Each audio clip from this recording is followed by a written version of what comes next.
Muy bien, ¿de qué trata el curso de análisis real? Chicos, nuestro curso es un curso introductorio al análisis matemático en una variable, ¿ya? En una variable real, por eso se llama análisis real 1, ¿ya? Entonces, el curso se divide en 10 capítulos, o al menos yo lo divido en 10 capítulos. Entonces, conjuntos finitos e infinitos, conjuntos numerables y no numerables, números reales, sucesiones de números reales, series de números reales, topología de la recta o topología en la recta, límites de funciones, funciones continuas y funciones derivables, ¿ya? Por alguna razón, todas las veces que he dictado el curso, he llegado hasta ahí, ¿ya? Pero el curso tiene un capítulo más, que le he colocado estos signos de interrogación porque no sé si vamos a llegar a eso, ¿ya? Hasta ahora no he podido llegar a ese tema, porque en realidad es un curso bastante denso, tiene muchísimo contenido y es bastante complicado llegar a ese tema, pero vamos a ver qué sucede, vamos a ver qué sucede este ciclo. El ciclo pasado llegamos a funciones derivables, faltaron desarrollar algunos teoremas de funciones derivables y también faltó un tema aquí en funciones continuas, que eran las funciones uniformemente continuas. Lo que pasa es que el ciclo pasado fue un ciclo de aprendizaje, ¿no? Y además el ciclo pasado creo que tuvimos 2 semanas menos de clase, ¿no? Con respecto a otros ciclos. No sé este ciclo cuántas semanas dura, espero que sea el ciclo completo, pero creo que nos vamos hasta febrero, si no me equivoco, no me acuerdo hasta cuándo es. Así que les voy a contar brevemente de qué trata cada uno de estos temas, ¿ya? Y luego comenzaremos, pues, en sí el curso. Chicos, el primer tema del curso es el de conjuntos finitos. Conjuntos finitos e infinitos. Entonces, todos tenemos la idea de lo que es un conjunto finito y de lo que es un conjunto infinito, ¿no? Entonces, desde que nosotros vimos los primeros libros de matemática, desde los libros de primaria, pues aparecían unos dibujitos así, ¿no? ¿Se acuerdan? Esos dibujos que aparecen y aquí aparecen, no sé, pues una estrellita, por acá aparece, no sé, pues una pelota, por acá aparece un cuadradito, ¿no? Y por acá aparecen otros conjuntos, ¿no? Un lápiz, un cuaderno, ¿no? Por acá aparece, no sé, pues una casita, ¿no? ¿Se acuerdan esos dibujitos que hay en los libros de primaria, de inicial? Y entonces nos pedían hacer correspondencias entre los elementos, ¿no? De los conjuntos, ¿no? Y esas correspondencias ya traen detrás de esos dibujos, detrás de esos gráficos, la idea de los conjuntos finitos, la idea de los conjuntos que tienen el mismo número de elementos, la idea de inclusión de conjuntos, y con eso la idea de conjuntos que tienen más o menos elementos que otros. Y detrás de todo eso está la idea del cardinal de un conjunto. Entonces, lo que nosotros queremos es definir el cardinal de un conjunto y lo vamos a hacer todo en términos de funciones. Entonces, nosotros queremos definir el cardinal de un conjunto X. Y para eso vamos a definir un conjunto al que vamos a llamar el conjunto I sub n, que va a estar formado por los n primeros números naturales, ¿sí? Entonces vamos a tener aquí al 1, 2, 3, hasta n. Y entonces vamos a decir que el cardinal del conjunto es n cuando sea posible establecer una correspondencia biyectiva, vamos a llamarla phi, que va desde x hasta i sub n. Cuando eso sea posible, vamos a decir que el conjunto X es un conjunto finito y tiene cardinal n, o sea, tiene n elementos. Entonces, lo que nosotros queremos garantizar para comenzar es que este número de elementos del conjunto X o cardinal del conjunto X sea un número que esté bien definido. Que ese número esté bien definido, ¿qué significa? Significa que que no podría aparecer otra persona que calcule el cardinal y obtenga un número diferente. ¿De acuerdo? Listo. Entonces, dicho de otra forma, lo que tenemos que probar es que este número es único. Ese número n asociado al conjunto X es un único número real. Bueno, en realidad un número natural. ¿Sí? Entonces, queremos demostrar la buena definición de ese cardinal del conjunto X. Y para hacer todo esto, el lenguaje es el lenguaje de las funciones. Entonces necesitamos tener muy clara la idea de lo que es una función inyectiva y lo que es una función sobreyectiva. Sobreyectiva, subyectiva, suprayectiva es lo mismo, ¿de acuerdo? Y lo que es una función biyectiva, ¿de acuerdo? Y aunque parezca mentira, estos dibujitos que veíamos, estos diagramas que veíamos desde los libros de primaria, de las rayitas, las flechitas que van de un conjunto a otro, son fundamentales para entender estos conceptos, ¿ya? Muy bien. Pregunta. Otra cosa, una indicación, y esta indicación vale para todo el curso. Cada vez que nosotros escribamos F de A hacia B, ustedes seguramente recordarán que cuando ingresaron y les explicaron funciones y todo eso, la tarea era hallar el dominio de la función, y el dominio de la función siempre era un subconjunto del conjunto de partida, ¿cierto? Chicos, en todo nuestro curso, cada vez que yo escriba una función de esta forma, implícitamente estaremos diciendo que el dominio de la función F es el conjunto A. Cuando el dominio de la función es el conjunto de partida, la función se llama aplicación, ¿cierto? Pero nosotros la vamos a llamar simplemente función, quizás en algún momento por ahí me olvide y la llame aplicación, pero para nosotros, en todo nuestro curso, las funciones serán aplicaciones. Así que si yo escribo f de A hacia B, estoy diciendo que el dominio de la función es todo A, ¿de acuerdo? Eso va a funcionar para todo el curso. Muy bien. Ahora, pregunta. Imagínense que yo tengo dos conjuntos, ¿de acuerdo? Finitos, ¿ah? Estoy hablando de finitos nada más. Aquí tengo un conjunto A y un conjunto B, ¿cierto? Entonces, listo. Imagínense que yo sé que esta función f es una función inyectiva, ¿cierto? Inyectiva. A ver, pregunta. ¿Quién debe tener más elementos, A o B? ¿O cuál es la relación entre el número de elementos de A y el número de elementos de B? Entonces, ¿qué significa que la función sea inyectiva? ¿No? Ustedes, a veces uno simplemente se memoriza la definición y uno dice, ya, la función f es inyectiva si cumple lo siguiente, que si f de A es igual a f de B, entonces A tiene que ser igual a B. Listo. Chicos, ya, esa es la definición de función inyectiva, pero ¿qué es lo que eso significa? A ver, creo que mejor lo escribo de nuevo. Si f de A es igual a f de B, entonces A es igual a B. Eso significa que sea inyectiva. Y al revés, ¿qué significa? Que si A es diferente de B, ¿qué significa? Que las imágenes tienen que ser distintas, ¿de acuerdo? ¿Qué significa? Que elementos distintos tienen imágenes distintas, ¿cierto? Si elementos distintos tienen imágenes distintas, chicos, ¿cuál tiene que ser la relación entre el número de elementos de A y el número de elementos de B? Imagínense que A tiene n elementos, ¿ya? Y B tiene m elementos. A ver, imagínense que esa sea la pregunta del examen, ¿ya? A ver, complete la frase. ¿Cómo es? N. Chicos, ¿qué pasó acá? N cuadradito M. Ya, coloquen un signo ahí. ¿Qué van a colocar? Menor, mayor, menor igual o mayor igual. O igual. Igual. Menor. Ajá, ya tenemos dos respuestas distintas. Tenemos una respuesta para el igual y una para el menor. Yo solamente quiero que la función sea inyectiva. Si la función es inyectiva, ¿qué dice la teoría? ¿Qué dice la definición? ¿Cómo se entiende eso en términos de rayitas, de flechitas? ¿No? A ver, solo quiero la idea. La idea es lo principal. A ver, que la función sea inyectiva significa, voy a colocar aquí unos cuantos elementos, ¿ya? Imagínense que yo tengo por aquí un elemento x1, x2, x3, 4 elementos nada más, ¿ya? Entonces, y acá tengo un elemento y1, un elemento y2, y por acá van a ver algunos más que ustedes me van a decir hasta cuántos deberían ser. Chicos, ¿podrá pasar esto? Que este x1 vaya a y1 y que luego vaya a y2. ¿Puede pasar eso o no? No. ¿Puede o no puede pasar eso? No. ¿Por qué? ¿Por qué no podría pasar? Pueden escribir también por el chat, ¿eh? ¿Por qué no debería pasar eso? ¿Qué es lo que no cumpliría? No sería inyectiva. Porque No sería inyectiva. Más que eso, ¿eh? estaría con Más que Definición. Tiene que tener un único valor. Ni siquiera sería una función, ¿cierto? Listo, así que ya sabemos que eso no puede pasar. Ahora, listo, así que voy a dejarlo ahí nada más. A ver, ¿qué tal si sucede esto? ¿Puede pasar eso o no? No. Tampoco puede pasar eso, porque si pasa eso, ¿qué es lo que estaría incumpliendo? ¿Qué es lo que no cumpliría?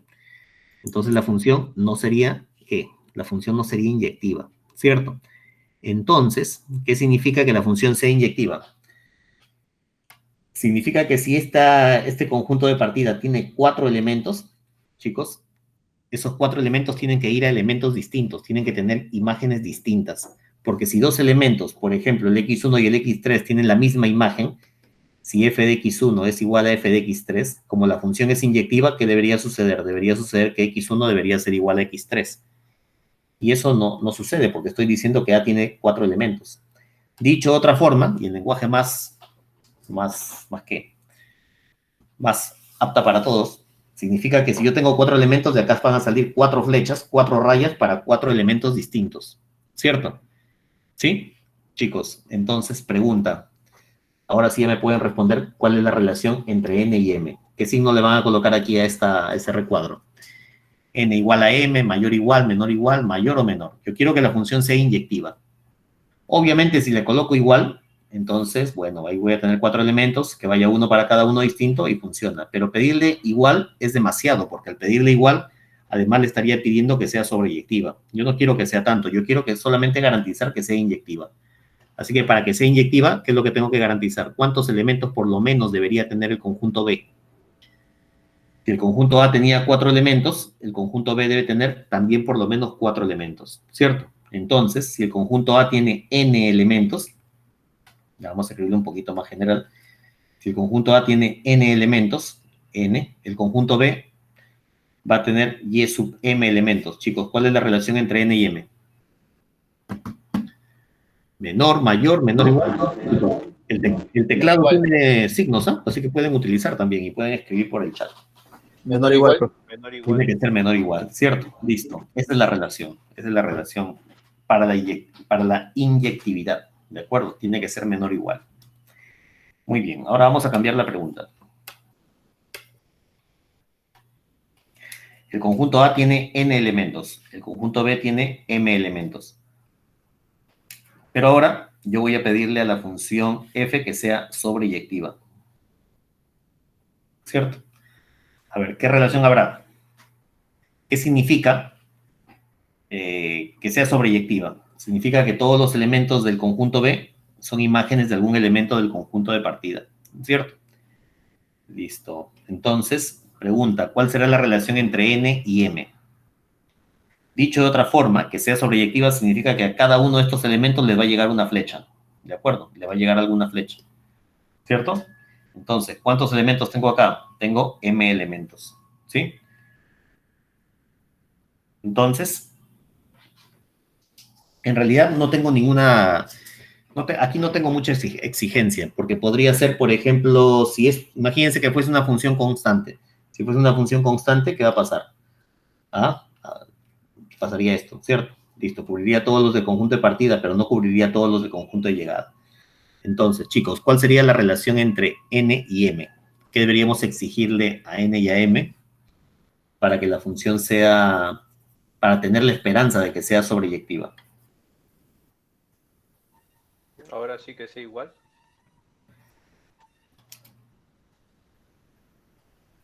Bueno, si le pido que sean iguales, entonces tendría una biyectiva, ¿cierto? Sería una biyectiva. Pero no quiero tanto. No quiero... ¿no? Obviamente, si le pido que sean iguales y que vaya 1 a 1, pues en ese caso ya tendría una biyectiva y habría respondido a las 2 cosas juntas, ¿no? Pero no quiero tanto, solamente quiero que sea sobreyectiva.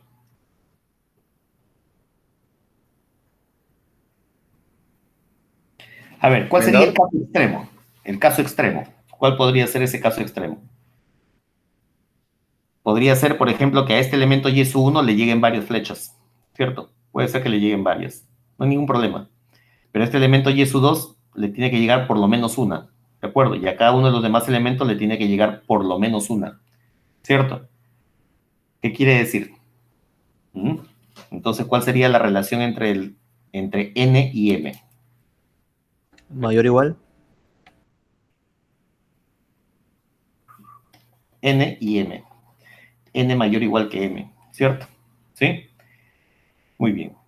Siempre y cuando, pues, uy, se borró esto. Siempre y cuando se lleguen a cubrir todos los elementos, ¿no? Y de esa manera yo puedo podría tener algunos elementos que manden dos distintos o tres distintos a uno mismo, ¿no? Muy bien. Chicos.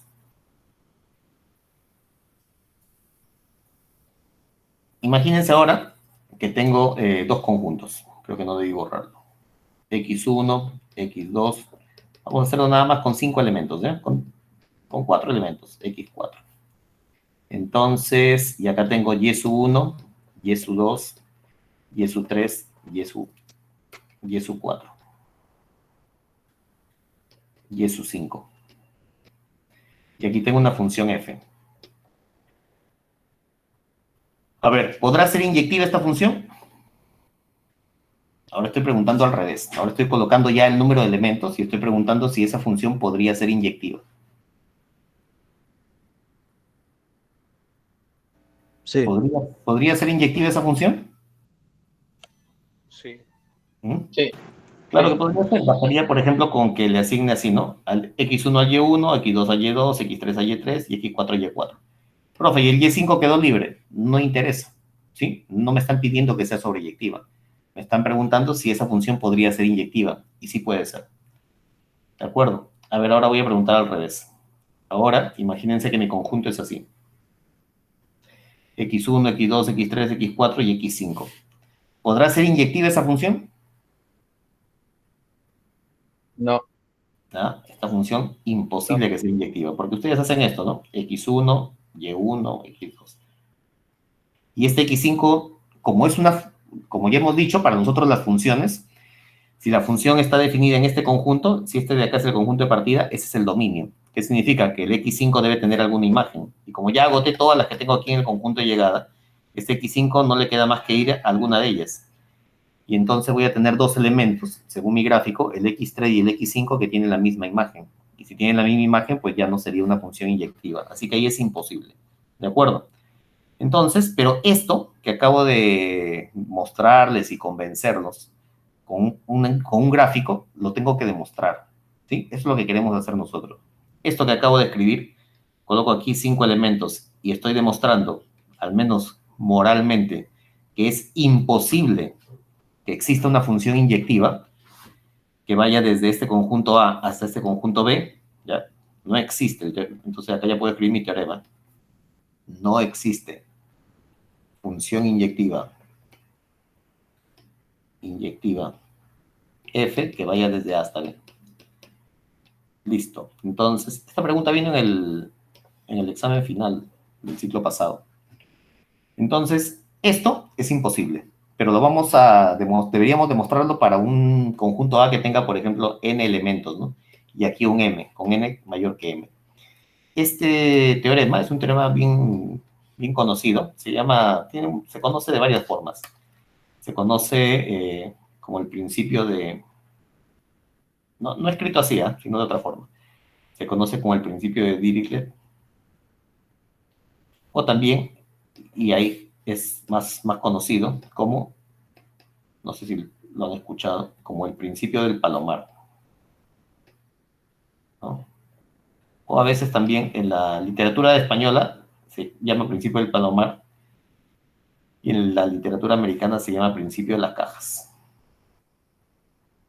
Y en el libro de Los Lima le han hecho una traducción que se llama el principio de las gavetas. Bueno, gaveta es caja en portugués, ¿no? Y en español también, ¿no? Muy bien, ¿qué dice esto? Dice que si ustedes, imagínense que aquí en lugar de estos X1, X2, ustedes tienen aquí palomas, ¿ya? Estas cositas rojas son palomas, por si acaso, ¿ya? 5 palomas. 5 palomas y aquí tienen 4 nidos. Ahí está, 4 nidos. Y entonces, todas las palomas tienen que refugiarse en algún nido. Entonces, ¿cómo se escribe el teorema? 5 palomas que se refugian en 4 nidos, el teorema afirma que por lo menos un nido tiene más de una paloma, ¿no? Que al menos un nido tiene más de una paloma, ¿cierto?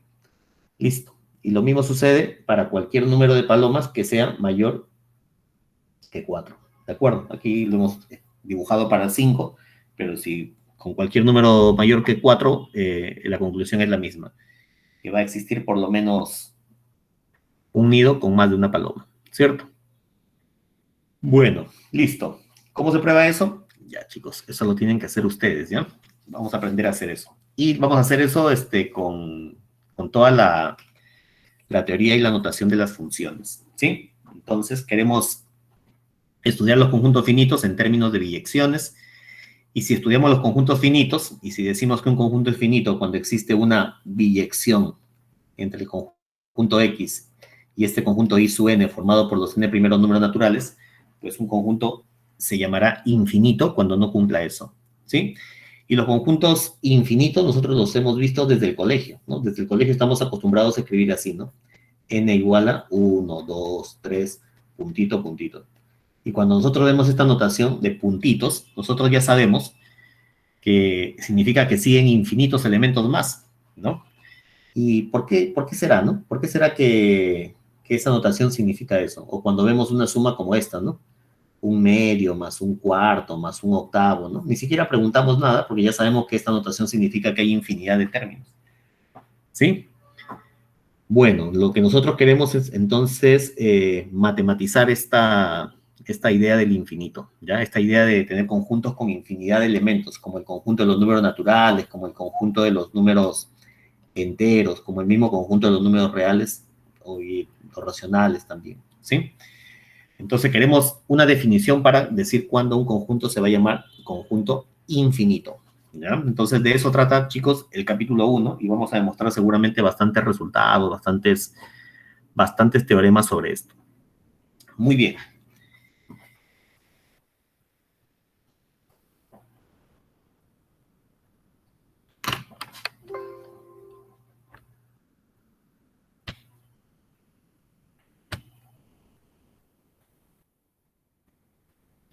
Un ratito vamos a hacer un espacio aquí.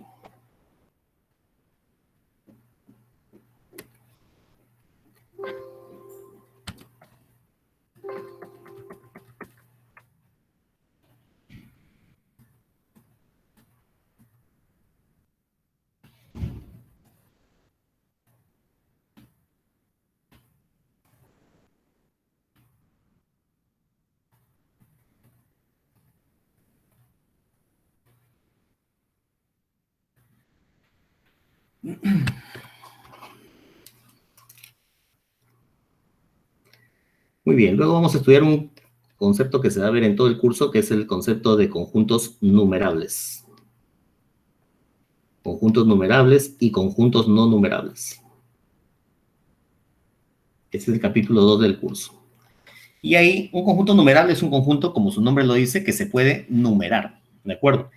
Y la idea de numeración viene de la mano con el conjunto de los números naturales. Cuando hablamos del conjunto de los números naturales, estamos hablando de estos elementos, el 1, el 2, el 3, el 4. N más 1, ¿cierto? Y para nosotros los naturales van a comenzar en 1, ¿ya? Quizás por ahí en algún texto pueden encontrar, o quizás ya encontraron, de que los naturales comienzan en 0, ¿ya? Chicos, en realidad es una cuestión de convención, ¿ya? No hay ninguna razón para garantizar, o nadie puede afirmar de que no, profe, los naturales comienzan en 1, no, comienzan en 0, ¿no? Eso no existe. Los naturales se pueden definir axiomáticamente, y si ustedes leen la axiomática de Peano, para definir los naturales van a ver que para definir el conjunto de los números naturales yo necesito dos cosas, dos ingredientes. Necesito un elemento que se llama el elemento primitivo, y necesito una función que se va a llamar la función sucesor. Una función S llamada la función sucesor, o llamada función siguiente también, como quieran llamarlo. Y a este elemento primitivo ustedes lo pueden bautizar con el nombre que quieran, ¿sí? Le pueden dar cualquier nombre y le pueden colocar cualquier símbolo.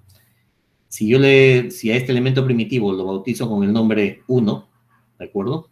Y lo represento con este símbolo, pues entonces habré definido un número llamado 1.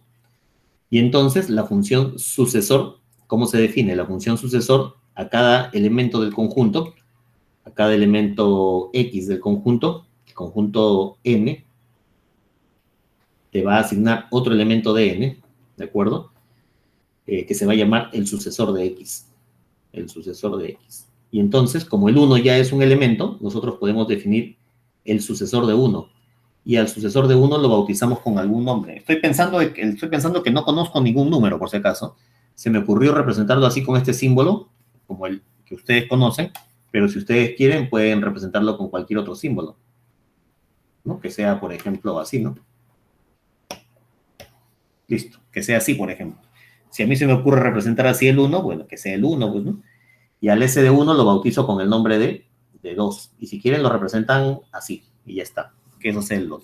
Pero como no quiero estar haciendo dibujos tan complicados que no los voy a poder hacer otra vez de nuevo, pues lo voy a representar con este símbolo. ¿De acuerdo?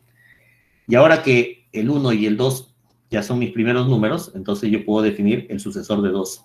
Y a ese lo voy a bautizar con el nombre de 3 y lo voy a representar así. Y de la misma forma yo podría continuar. Al S de n lo voy a bautizar con el nombre de n más 1 y lo voy a representar así. Y de esa forma quedan definidos los naturales. ¿De acuerdo?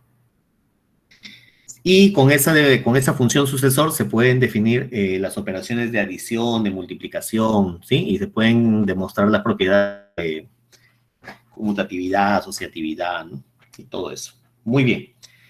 Ahora, si en lugar de este elemento primitivo 1, yo lo hubiese bautizado con el nombre 0 y lo hubiese denotado así, pues aquí yo tendría que haber calculado el sucesor de 0. Y el sucesor de 0 lo bautizo con el nombre de 1 y lo represento así. ¿Se dan cuenta? Así que todo depende del elemento primitivo que nosotros tomemos a la hora de definir axiomáticamente el conjunto n de los números naturales. En nuestro curso no vamos a entrar en estos detalles, les estoy contando nada más o menos de dónde viene la definición o por qué es que es válido tanto definir a partir de 1 como definir a partir de 0. Y también les estoy comunicando, ¿ya?, que en todo nuestro curso, los naturales, o mejor dicho, estoy tomando y definiendo los naturales como este conjunto que comienza en 1, ¿ya? Pero si alguien lo quiere hacer desde 0, está bien. Pero cada vez que yo escriba n en el curso, nos estaremos refiriendo a los naturales que comienzan en 1, ¿de acuerdo? Y entonces, un conjunto que se puede enumerar es un conjunto, por ejemplo, como este. Imagínense que yo tengo el conjunto de los números pares. Y aquí yo coloco el 2, el 4, el 6, el 8 y el 10. Y así podría seguir. Ahí están los números pares. ¿Por qué se puede enumerar? Porque yo puedo decir que este de acá es el primer par, este de acá es el segundo par, este de acá es el tercero, este de aquí es el cuarto, este de aquí es el quinto, y podría seguir numerándolos de esa forma, ¿cierto? Entonces, este conjunto P admite una numeración. ¿Y una numeración qué cosa es? Una numeración es una función. Yo podría definir esta función, que va de los naturales hacia P, que a cada número n le va a hacer corresponder phi de n, y phi de n va a ser igual a 2n, ¿cierto? Entonces ahí tengo una correspondencia, una relación entre el conjunto de los números naturales y el conjunto de los números pares, ¿de acuerdo? Si ustedes colocan en un dibujo, si quieren hacer un diagrama de los naturales y de los pares, aquí voy a colocar a los naturales y aquí voy a colocar a los pares, ¿cierto? Entonces, en lo natural le voy a colocar al 1, al 2, al 3, al 4, al 5 y podría continuar. Y aquí en los pares voy a colocar al 2, al 4, al 6, al 8, al 10 y podría continuar también, ¿cierto? Entonces, a fines de 1800, George Cantor, se dio cuenta de lo siguiente. Entonces, claramente, el conjunto de los números pares es un subconjunto propio de los números naturales. Su conjunto propio significa que existen elementos aquí que no están acá, ¿cierto? Existen números en n que no son números pares, claramente, ¿no? Entonces, pero Cantor se dio cuenta del siguiente fenómeno, ¿ah? Que si al número 1 le hago corresponder el 2, al número 2 le hago corresponder el 4, al 3 le hago corresponder el 6, al 4 el 8, al 5 el 10, a n le hago corresponder 2n. Entonces, Cantor se dio cuenta que de esa manera se cubrían, mediante esta correspondencia, se lograban cubrir todos los elementos del conjunto P. O sea, no quedaba un elemento en el conjunto P que no fuese imagen de un número natural, ¿cierto? Entonces, Cantor quedó sorprendidísimo por la siguiente idea. ¿Por qué si P es un subconjunto de n, ¿no? ¿Por qué si existen números naturales que no están en P, entonces, ¿por qué si P está estrictamente contenido en N? No, no es cierto. Que, bueno, lo lógico, lo natural sería esperar que el conjunto P tenga menos elementos que el conjunto N. Pero esta correspondencia dice que el conjunto P y el conjunto N tienen la misma cantidad de elementos, ¿cierto? Porque si alguien está pensando que el conjunto P tiene menos elementos que el conjunto N, ¿qué significaría o cómo se traduciría esta frase, que P tiene menos elementos que N? Chicos, en términos de estas flechas que estoy dibujando aquí de color rojo. La traducción de que P tenga menos elementos que el conjunto N significaría que luego de asignarle flechas a todos los elementos, en algún momento voy a acabar con todos los elementos de P. Ahí acabé con los elementos de P. Y por acá todavía quedarían elementos de N sin flechas para asignarles. ¿Cierto? Eso es lo que debería significar, al menos gráficamente, si es que fuese cierto que P tuviese menos elementos que N. Y Cantor se dio cuenta que eso no era así, porque cuando él consideró esta correspondencia, se dio cuenta que absolutamente todos los elementos de P eran imagen de algún elemento de N, ¿cierto? Y con eso, Cantor se dio cuenta que el conjunto P de los números pares y el conjunto N de los números naturales tenían la misma cantidad de elementos, o sea, tenían el mismo cardinal. Y entonces, a Cantor se le ocurrió la idea, ¿no? Y a él se le debe toda esta teoría de los cardinales, y en realidad todo lo que vamos a estudiar acerca de conjuntos finitos, infinitos, numerables y no numerables, se le debe a Cantor. A Cantor se le ocurrió la idea de definir el cardinal de un conjunto mediante biyecciones, ¿sí? Entonces, y él dijo que un conjunto se llamaba numerable si es que existía una biyección entre ese conjunto y el conjunto de los números naturales. Así que todos los conjuntos que tengan una correspondencia biyectiva con los números naturales se llaman conjuntos numerables, como el conjunto de los números pares. Y ya con esa idea del conjunto de los números pares, yo podría colocar el conjunto de los múltiplos de 3, de los múltiplos de 5, de los múltiplos de 10, etcétera, etcétera, etcétera. Podría colocar también el conjunto de los números impares, ¿cierto? Listo. Y entonces ahí Cantor se dio cuenta de otra cosa más. Cantor se dio cuenta de lo siguiente. Se dio cuenta que si colocaba por acá el conjunto de los números naturales, ¿de acuerdo? Y colocaba por aquí el conjunto de los números pares, y colocaba por aquí el conjunto de los números impares, se dio cuenta que este conjunto N y este conjunto P tenían la misma cantidad de elementos, ¿cierto?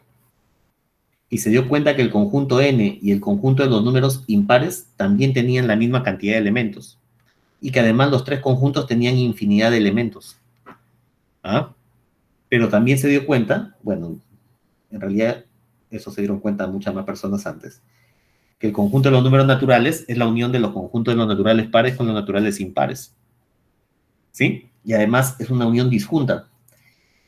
Entonces, o sea, imagínense que estamos pensando en esto sin toda la teoría y la matemática que conocemos ahora, ¿no? Estamos hablando de unos 140 años atrás, creo. A ver, Cantor es más o menos de 1880, si no me equivoco, por ahí.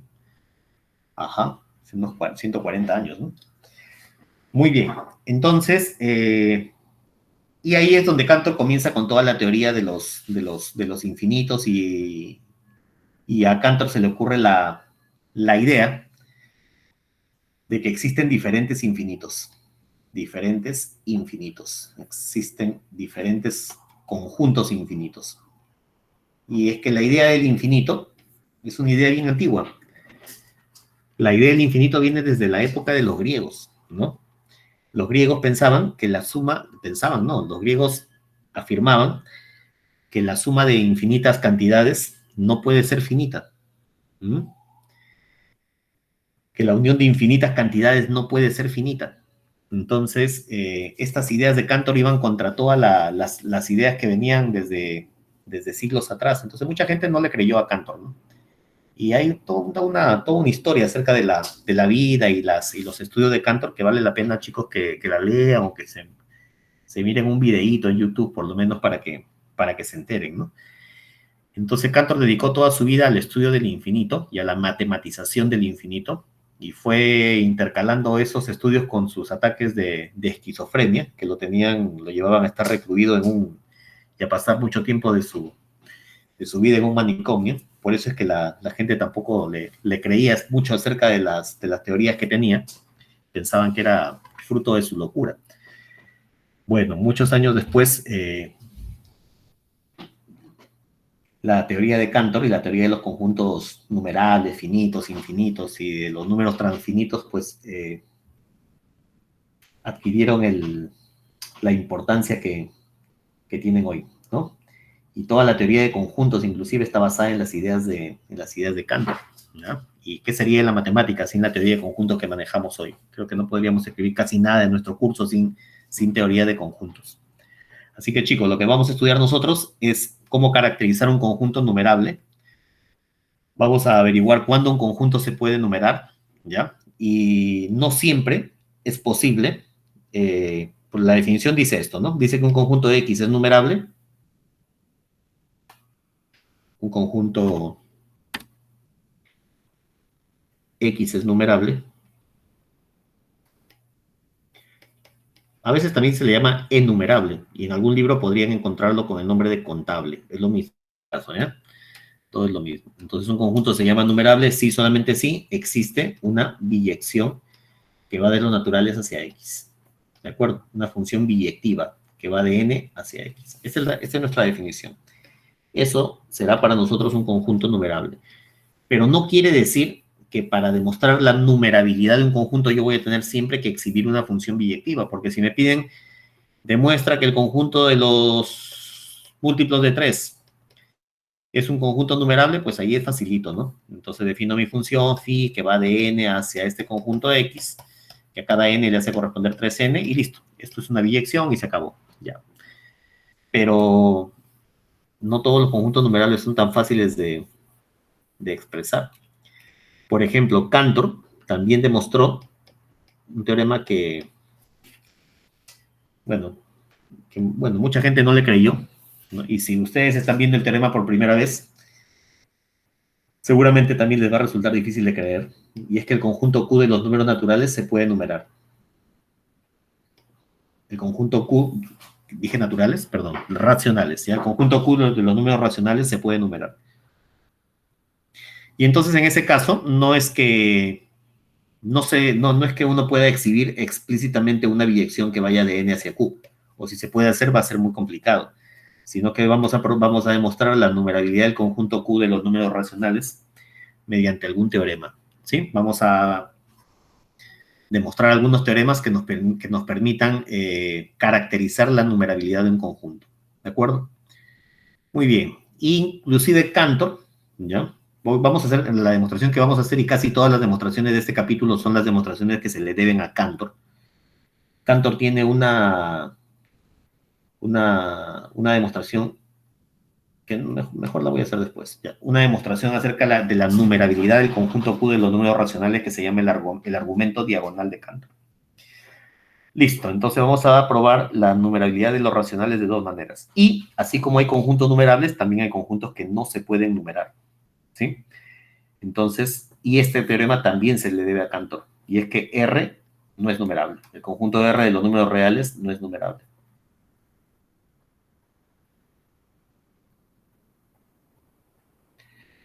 Entonces, la prueba que vamos a hacer también se le debe a Cantor. Entonces, en realidad se prueba que si yo tengo un intervalo AB abierto, cualquier intervalo AB con A menor que B, si A es menor que B, entonces este intervalo B no es numerable. Y entonces a Cantor se le ocurrió probar esto y luego probar que siempre es posible establecer alguna biyección entre R y este intervalo, ¿cierto? Entonces, si son biyectivos y uno no se puede numerar, el otro tampoco se podrá numerar. Muy bien. Y entonces uno se puede preguntar, ya que los reales están formados por la unión de los racionales con los irracionales, entonces si este de acá es numerable, si este conjunto Q de los números racionales se puede numerar, numerable, y este conjunto R es no numerable, Entonces, ¿cómo tendrá que ser el conjunto I? Chicos, ¿qué creen? ¿Que será numerable o no numerable? ¿Mm? ¿Se puede numerar o no se puede numerar? No numerable. Ah, ese tendría que ser no numerable, ¿cierto? Porque si este se pudiese numerar, imagínense que este de acá fuese numerable. Entonces, que este de acá sea numerable significa que se puede escribir así, como Q sub 1, Q sub 2, Q sub n. ¿De acuerdo? Y que este de acá se puede numerar significa que se podría escribir como I sub 1, I sub 2, I sub 3, I sub n, ¿cierto? Y entonces cuando nosotros unimos los dos, pues podríamos establecer una biyección de los naturales hacia esta unión, que a cada natural par le va a corresponder el Q sub. Imagínense que si a cada 2n le va a corresponder el Q sub n, y a cada impar, o sea, a cada 2n menos 1, le va a corresponder el I sub n. ¿De acuerdo? ¿Sí? Y entonces, esta de acá sería una biyección, y entonces habríamos demostrado que esto de aquí es numerable, pero esto de aquí es igual a R, y R no puede ser numerable. ¿Qué significa entonces? Significa que el conjunto I de los números irracionales, irracionales no puede ser numerable. Entonces, este conjunto es no numerable. Muy bien. Entonces vamos a probar varios teoremas que nos van a permitir averiguar y concluir cuándo un conjunto se puede numerar y cuándo no se puede numerar. Por ejemplo, se demuestra que todo subconjunto de un conjunto numerable es numerable. Por ejemplo, el conjunto de los números primos, que desde la época de Euclides se sabe que es un conjunto infinito, es un conjunto numerable. ¿Sí? Entonces, Cantor había clasificado los infinitos como los infinitos. Había clasificado los conjuntos infinitos como los conjuntos infinitos que se pueden numerar y los conjuntos infinitos que no se pueden numerar. Dentro de los que se pueden numerar tenemos a los naturales, a los enteros, a los racionales, y dentro de los que no se pueden numerar están los reales, ¿cierto? Inclusive existe un problema famoso que tiene que ver con estos estudios de Cantor, ¿no? Que se conoce como la hipótesis del continuo, ¿no? Que le da $1 millón al que es uno de los problemas del milenio, ¿no? $1 millón para el que lo resuelve. Listo, muy bien. Chicos, luego, creo que me estoy demorando demasiado en la introducción. A ver, sí, todavía tenemos tiempo hasta las 8. Entonces, luego de estudiar los conjuntos finitos, infinitos, numerables y no numerables, vamos a estudiar el conjunto R de los números reales. ¿Sí? ¿Y cómo lo vamos a estudiar? Lo vamos a estudiar a través de un conjunto de axiomas. Entonces, vamos a estudiar unos axiomas que se llaman axiomas de cuerpo. ¿Sí? No sé si ya llevaron ustedes el curso de estructuras algebraicas, pero un cuerpo es un anillo de división, ¿no? Donde todo elemento no nulo posee inverso. Y todavía no llevaron. Bueno, entonces le vamos sobre R vamos a definir dos operaciones, una operación de adición, una operación de multiplicación, y vamos a aceptar algunas propiedades que satisfacen esas dos operaciones, por eso es que se llaman axiomas, ¿no? Asociatividad, conmutatividad, existencia del elemento neutro. Luego vamos a establecer dentro de los reales una relación de orden. Y para esta relación de orden vamos a dar también un conjunto de axiomas. ¿Cierto? Pero resulta que estos axiomas de cuerpo y estos axiomas de orden, como la asociatividad, la conmutatividad, la existencia del elemento neutro aditivo, el neutro multiplicativo, la existencia del elemento inverso aditivo, el inverso multiplicativo, son los mismos axiomas que valen para los racionales. Entonces, si solamente nos quedamos con esto, con los axiomas de cuerpo y con la relación de orden es la que nos permite, dados dos números reales, A y B, entonces hay tres posibilidades, que A sea menor que B, que A sea igual a B, o que A sea, o que B sea menor que A. ¿Cierto? La tricotomía, ¿no? ¿Sí? Entonces, pero eso también vale para los racionales. Y entonces, si nos quedamos solamente con estos axiomas de cuerpo y con los axiomas de orden, pues entonces R y Q serían lo mismo. ¿Cierto? Porque ¿cuál es la diferencia? ¿Qué cosa es lo que diferencia a los reales de los racionales? ¿No? inclusive ustedes pueden revisar los libros de secundaria, cuando hacen números reales, números racionales. Muy pocos libros mencionan cuál es la diferencia, ¿no? Si ustedes revisan ahí por separado las páginas del libro donde hacen reales y la otra donde hacen racionales, en algunos textos dice exactamente lo mismo. O sea, aparentemente no habría ninguna diferencia entre reales y racionales. Pero hay algo que diferencia los reales de los racionales, y es un axioma. Y es el axioma de completitud, ¿ya? Porque esto de acá, pues ya sabemos que no son iguales, ¿cierto? Es un axioma que se llama el axioma de completitud. O llamado también axioma del supremo.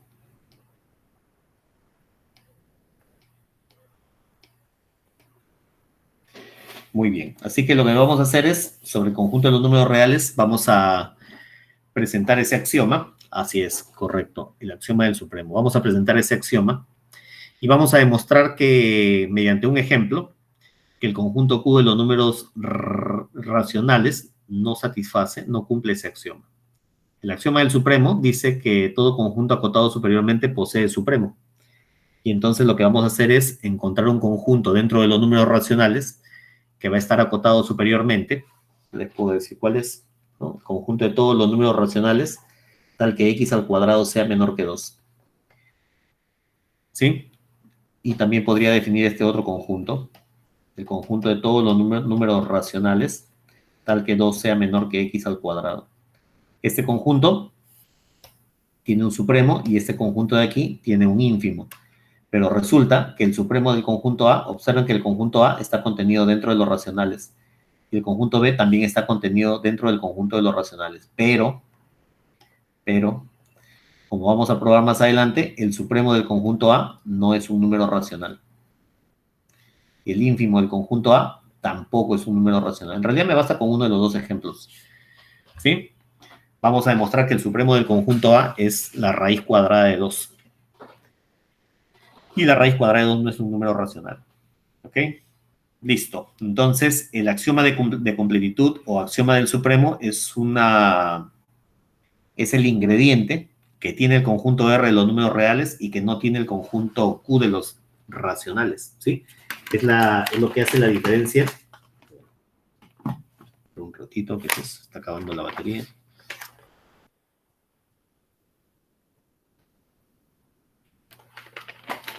Ajá, listo. Entonces, ese axioma de completitud o axioma del supremo es lo que hace la diferencia entre el conjunto de los racionales y de los reales. ¿Ok? Muy bien. ¿Qué más vamos a estudiar? Bueno, dentro de los números reales hay varios teoremas. Por ejemplo, un teorema que va a aparecer varias veces en el curso es el teorema de los intervalos encajantes. Inclusive no sé si alcancemos a demostrarlo, pero vamos a ver que este axioma de completitud se podría reemplazar por el axioma de los intervalos encajantes, ¿no? Pero bueno, listo. ¿Qué más vamos a hacer? Chicos, ¿tienen alguna pregunta sobre lo que estoy hablando? ¿Alguna duda? ¿Quieren comentar algo? Pregunten, ¿no? Si tienen alguna pregunta, interrumpan con toda confianza.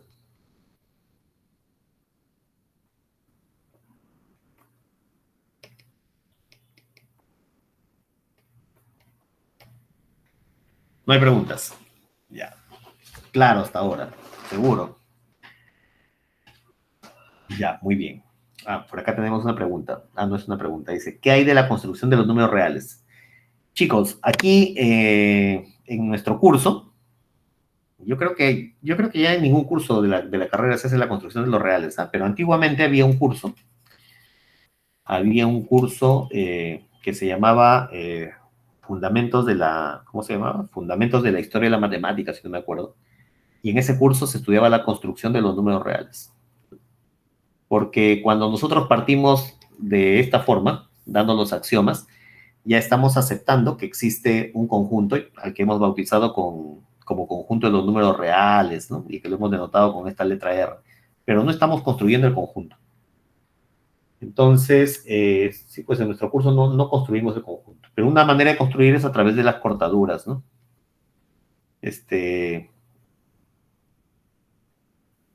Y las cortaduras son conjuntos, ¿sí? Las cortaduras son conjuntos y luego se hace una identificación de cada cortadura con un número real. O sea, se bautiza la cortadura con el nombre de, por ejemplo, una cortadura es un conjunto y a este conjunto lo voy a bautizar con el nombre de 2, de 3, de raíz de 3, ¿cierto? Y entonces se puede definir el conjunto, se puede construir el conjunto de los números reales a través de unas cortaduras que se llaman cortaduras de DD. Creo que no se ve bien acá.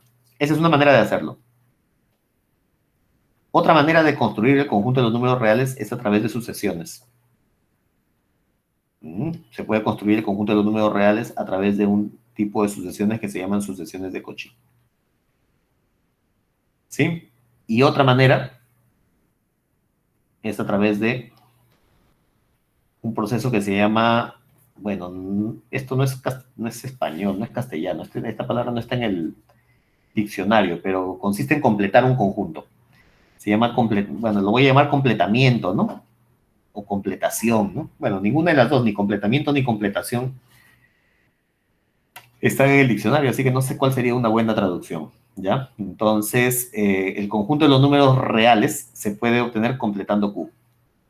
Entonces, ¿qué es lo que se hace? Yo tengo el conjunto Q, el completamiento o completación de Q se representa así, se llama cerradura de Q, y lo único que tendríamos que hacer es, a este conjunto Q tendríamos que unirle todos los límites de sucesiones de números racionales.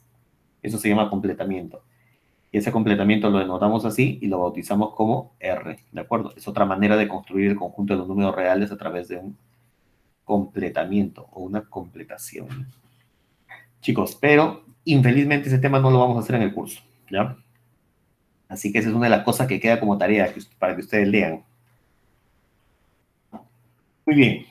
Luego, en el siguiente capítulo, capítulo 4, vamos a hablar de sucesiones de números reales, ¿no?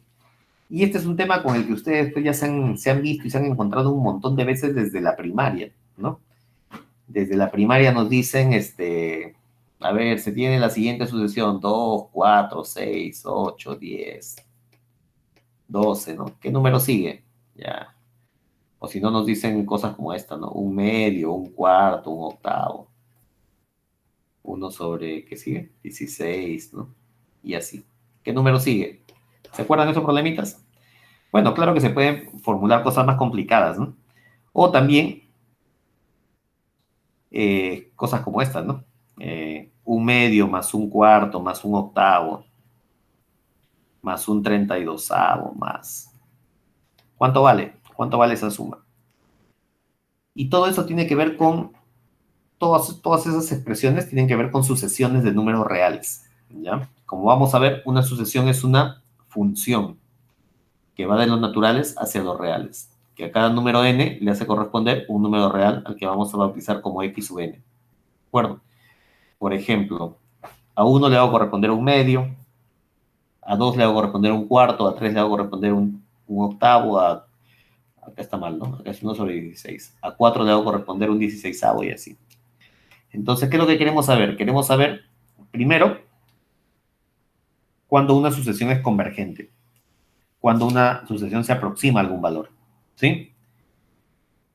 Queremos caracterizar los diversos tipos de sucesiones, queremos saber cuándo una sucesión es creciente, cuándo una sucesión es decreciente, cuándo una sucesión es convergente, y vamos a estudiar también un tipo de sucesiones que se llaman sucesiones de Cauchy. Y inmediatamente, junto con las sucesiones, viene la otra pregunta, que es cuándo los elementos de una sucesión se pueden sumar y cuándo esa suma da un número real, porque matemáticamente esta expresión de aquí no existe. Esto de acá no existe en términos, si es que uno quiere escribir con rigor matemático, porque la adición es una operación binaria, ¿cierto? La adición se define, si estamos hablando ya en R, se define de R por R a R, que a cada par de números reales, A, B, le hace corresponder un nuevo número real que es A más B. La adición no está definida así, no está definida para infinidad de términos, ¿sí? No está definida eso dentro de los reales. Así que esto de aquí no es más que una notación, es una abreviación, ¿de acuerdo? Muy bien. Entonces, lo que queremos nosotros es darle un sentido matemático a una suma como esta, ¿no? Entonces, profe, ¿y entonces cómo se define cuando son tres términos? Cuando son tres términos, se define de esta manera. Se define como A más B más C. Pueden agrupar como sea, gracias a la asociatividad. Y entonces, como aquí hay dos términos, esto de acá está bien definido como la operación binaria, que es la adición. Y ahora que este de aquí es un número real, se suma con este de aquí. Porque acá tenemos ya dos números reales y es una operación binaria. Pero no existe una suma de infinitos términos. Y entonces tenemos que darle un sentido a eso. Y ahí es donde aparecen las series. Las series son sumas infinitas de los elementos de una sucesión. Por ejemplo, si la sucesión se llama x u n, la serie de los x u n será así. La suma de n igual a 1 infinito de los x u n. Pero esto de acá será un número real. Entonces, depende. Si esa suma es finita, es un número real. Pero si no es finita, pues no va a ser un número real. Y para que esto de acá sea finito, esto en realidad va a ser un límite. ¿De acuerdo? Va a ser el límite de una sucesión. Y entonces, ¿qué es lo que hacemos? Definimos así. S1, que sea x1. S2, que sea x1 más x2. S3, que sea x1 más x2 más x3. Creo que ya se dieron cuenta, ¿no? Y así podría seguir. Sn, que sea x1 más x2 más x3 más hasta xn. ¿Se dan cuenta que todo esto de acá sí está definido? Bueno, esto de acá no hay nada que pensar ahí, pero esto de acá sí está definido como la adición de dos números. Uso la asociatividad y esto de acá también está definido porque es la adición de tres números y aquí la adición de n números. O sea, cada una de estas sumas es una suma finita, por lo tanto está bien definida. Y si está bien definida, entonces, chicos, ¿cómo se podría escribir esta suma? Que sería la suma infinita. Esta suma infinita vendría a ser, ¿qué cosa? Vendría a ser el límite de esta sucesión Sn. ¿De acuerdo? Por eso que esa sucesión Sn se llama sucesión de sumas parciales. Y entonces, esto de acá será un número real siempre y cuando esto de aquí sea un número real. O sea, siempre y cuando el límite de la sucesión exista. Lo que pasa es que muchas veces nos ponemos a operar con series así muy, muy alegremente, ¿no? Por ejemplo, ustedes recordarán, seguramente les enseñaron eso en el colegio, o quizás cuando se preparaban para ingresar, que cuando ustedes querían calcular, voy a escribir un poquito más chico para que me alcance, ¿eh? ¿No? Ustedes recordarán que muchos problemas o en muchos libros aparecen este ejercicio. Dice, calcule un medio más un cuarto más... Mejor lo voy a hacer desde uno, ¿ya? Calcule 1 más un medio más un cuarto más un octavo más puntito, puntito. Y entonces uno, muy alegremente, hacía lo siguiente, ¿no? O a uno le decían que haga lo siguiente. Decían, ya, mira, esto de acá es fácil. Lo que vas a hacer es a todo esto de aquí le vas a dar un nombre, lo vas a llamar X. O la letra que quieras. Si se llama X, entonces vamos a hacer lo siguiente. Sería 1 más. Y ahora, a partir del segundo término, a partir del segundo voy a factorizar un medio. Y si factorizo un medio, ¿cuánto me queda? Casualmente me queda 1 más un medio más un cuarto. El que sigue será un octavo. Y así sucesivamente, ¿cierto? Y, o casualidad, resulta que eso que está dentro del paréntesis, ¿qué cosa es? Eso que está dentro del paréntesis es justamente la serie que teníamos en la línea anterior, o la suma que teníamos en la línea anterior, así que sería 1 más un medio por, y todo este paréntesis de aquí es justamente lo que está aquí arriba. ¿Y cómo se llama eso? ¿O a qué es igual eso? Eso de ahí es igual a x. Así que sería 1 más un medio de x igual a x, ¿cierto? Y entonces ahí ya pues todo es fácil, ¿no? Uno pasa por aquí a restar y sería 1 igual a x menos x medios de x será x medios y de ahí uno concluye que x vale 2. Listo. Moraleja entonces. 1 más un medio más un cuarto. Esto de aquí sale 2. Y listo. Ya está. Pero eso matemáticamente no está bien, ¿no? O bueno, o si vamos a hacer eso, tenemos que decir por qué se puede hacer eso. ¿Ah? Entonces, porque si eso se pudiese hacer siempre, entonces yo podría hacer esto, miren. Entonces yo ahora les voy a decir, ¿sabes qué? Ya no quiero que calcules esa suma, ahora te voy a dar una más complicada. 1 más 2 más 4 más 8 más 16 más... Y entonces uno, con la misma alegría de antes, uno dice, ah, ya, a mí me dijeron que a esto lo llame X.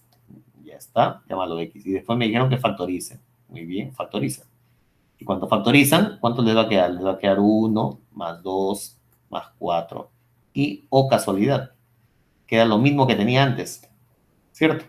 Así que seguimos como antes. Sería 2 por, y todo este paréntesis ahora se llama X. Y eso de ahí será igual a X. Y entonces ahora, la sorpresa viene cuando uno despeja X. Chicos, ¿cuánto sale X? ¿Se ve ese color o no? Creo que no se ve, ¿no? Si ustedes despejan X, ¿cuánto les sale X? Entonces resulta que X es igual a, por esa famosa regla que dice que lo que está sumando pasa a restar. Entonces resulta que X es igual a -1. Ajá. Y vaya descubrimiento. Resulta entonces que la suma de esta infinidad de números positivos, 1 más 2 más 4 más 8 más 16 más puntito, puntito, esta suma de esa infinidad de números positivos sale -1. Y entonces, bueno, quizás alguien quiera aceptar esto, ¿no? Pero no creo que alguno de ustedes acepte eso. ¿Ah? Entonces, eso es absurdo, ¿sí? Imposible que la suma de números positivos me dé un número negativo. ¿Se dan cuenta o no? ¿Y dónde está el error? Algo tiene que estar mal para que eso haya salido -1, ¿no? ¿Qué es lo que está mal?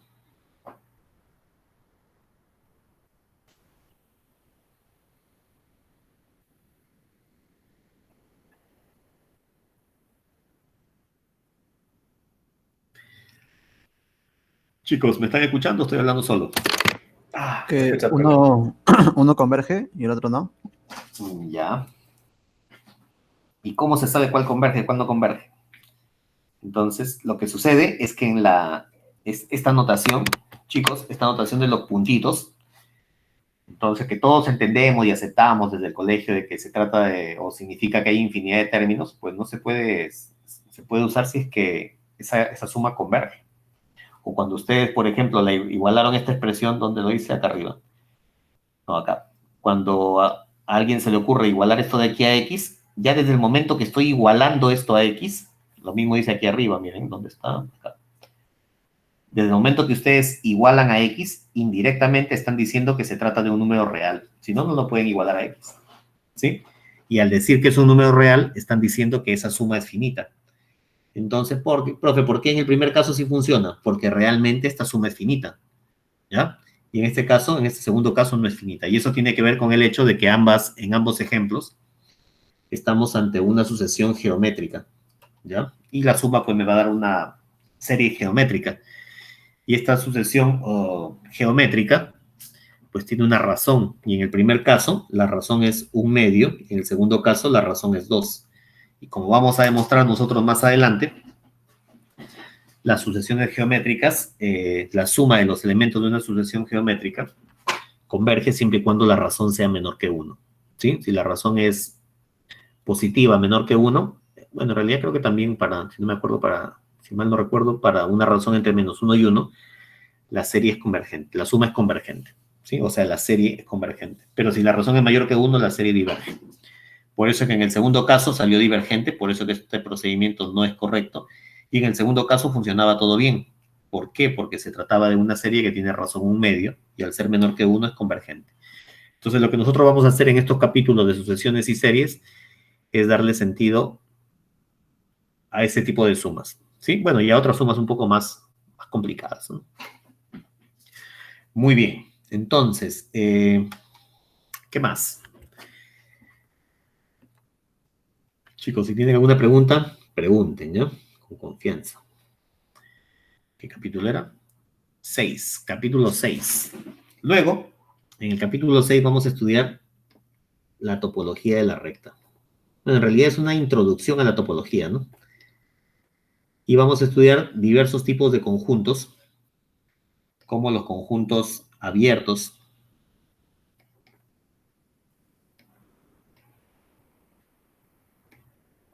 los conjuntos cerrados, los conjuntos compactos,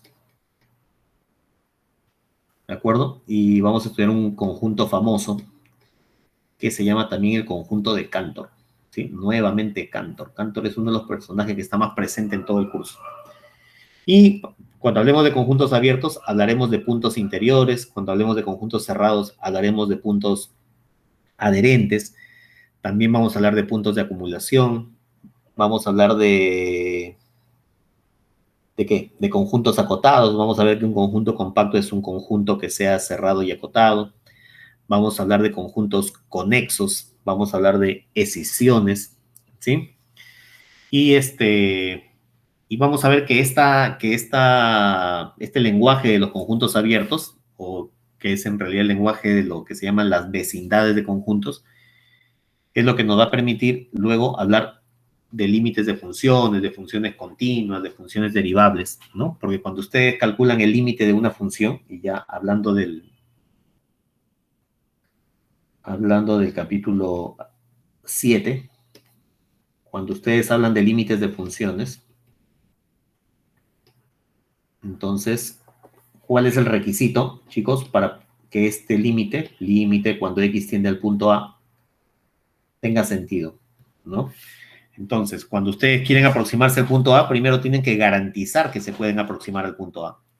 Si yo, por ejemplo, tengo una función que está definida sobre el conjunto de los números naturales hacia los reales, entonces mi dominio, los naturales, aquí está el 1, el 2, el 3, el 4, y si yo quisiera, por ejemplo, calcular el límite cuando x tiende a 3, pues entonces, si mi función f está definida sobre los naturales, lo más cerca que me puedo aproximar de 3 sería con el 2 por la izquierda, o si no con el 4 por la derecha.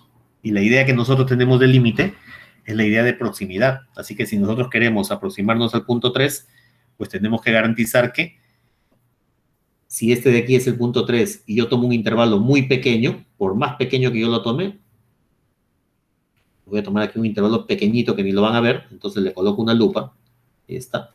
Y entonces, por muy pequeño que yo tome ese intervalo, yo tengo que garantizar que alrededor de ese punto, ya aquí está el gráfico con la lupa, aquí está el intervalo. Ahí tomé un intervalo pequeñísimo, por ejemplo, 3 más épsilon, 3 menos épsilon. Es lo que se llama una vecindad de centro 3 y radio épsilon. Entonces debo garantizar que aquí adentro, dentro del intervalo, existen infinidad de elementos del dominio. Y eso significa que el punto 3 sea un punto alrededor del cual se acumulan infinidad de números reales. Por eso que ese punto se llama punto de acumulación. Entonces, cuando nosotros hablamos de límites, tenemos que colocar como exigencia que el punto hacia el cual nos aproximamos, si se trata del punto A, yo debería pedir que el punto A sea un punto de acumulación. Punto de acumulación del dominio. O sea, que alrededor del punto A, por muy pequeño que tome un conjunto del centro A y radio delta, por ejemplo, acá yo tendría un intervalo A menos delta, A más delta. En este intervalo deberían existir infinidad de elementos, ¿cierto? De tal forma que si ustedes creen que este es el elemento más cercano, este verde que estoy colocando aquí, que sea el más cercano, pues yo podría tomar un intervalo más chiquito todavía, ahí, y dentro de este intervalo rojo también voy a encontrar infinidad de elementos del dominio, ¿de acuerdo? Y eso se logra con el lenguaje que nos da la topología, ¿ya? Los puntos de acumulación, los conjuntos abiertos, los conjuntos cerrados, constituyen el lenguaje para todos los temas que vienen. Cuando hablamos de funciones, cuando hablamos de límites laterales, hablamos de punto de acumulación por la izquierda, punto de acumulación por la derecha. Cuando hablamos de funciones continuas, demostramos, por ejemplo, que si yo tengo una función continua y si la función está definida sobre un compacto, entonces esa función alcanza un máximo y alcanza un mínimo, cosa que no sucede si el conjunto no es compacto. ¿De acuerdo? Si la función está definida sobre un conjunto abierto, vale un teorema que se llama el teorema del valor intermedio y todo eso. Así que el lenguaje de la topología, fundamental para lo que viene, ¿ya? Bueno, y en realidad fundamental en análisis, ¿no? Para todos los otros cursos de análisis que lleven, que van a ser varios más, inclusive para ecuaciones diferenciales, ¿no? La topología es el lenguaje de conjuntos que van a utilizar. Y les decía que esto es realmente una introducción, porque lo que hacemos en este capítulo es estudiar la topología sobre los intervalos. Pero la topología es toda una área dentro de la matemática, y creo que más adelante tienen un curso, supongo que todavía existe, porque como han ido desapareciendo los cursos, hay un curso que se llama Topología General, creo que lo llevarán dentro de unos 3 ciclos, si no me equivoco. Y ahí van a hablar de la topología de una manera mucho más general, donde esta topología que vamos a estudiar ahora va a ser un mero ejemplo, ¿ya? Porque van a hablar sobre espacios topológicos. Muy bien.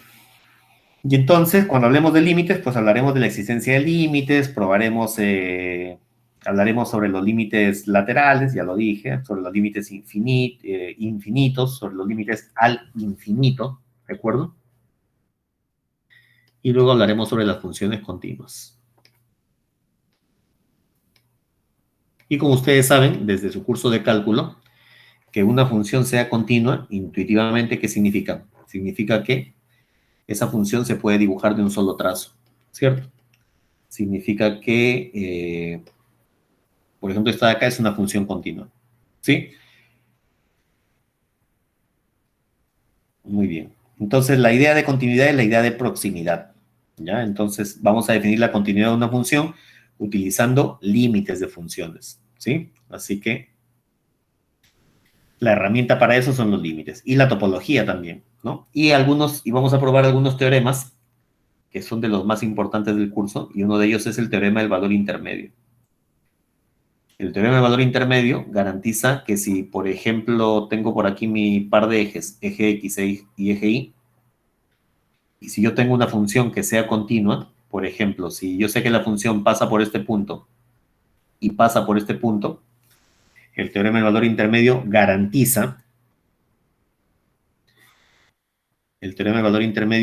garantiza que cualquier función continua que pase a través del punto A o que une el punto A con el punto B va a cortar al eje X, ¿sí? Es imposible dibujar una función continua que vaya del punto A al punto B y que no corte el eje X. Claro que algunos alumnos creen que lo pueden hacer, ¿no? Y dicen, no, profe, así, mire, ya, y eso ni siquiera es función, ¿no? Así que, chicos, no vayan a hacer esa barbaridad. Entonces, o también se puede demostrar un teorema que se llama el teorema del punto fijo. Imagínense que ustedes tienen aquí un intervalo que va de 0 hasta 1. Y vamos a hacer aquí una cajita, un cuadradito acá. Y acá también es el 1, ¿de acuerdo? Y entonces yo voy a definir una función f que vaya del intervalo 0, 1 hacia el 0, 1. ¿Qué significa? Significa que el dominio es el intervalo 0, 1. Perdón. Significa que el dominio es el intervalo 0, 1 y el rango, el conjunto de llegada, también es 0, 1. Significa entonces que el gráfico va a estar dentro de esta cajita. El gráfico de la función va a estar ahí adentro, ¿ya? Ahora voy a trazar una recta diagonal. ¿Cierto? Ahí está la diagonal. Listo. Entonces, pregunta.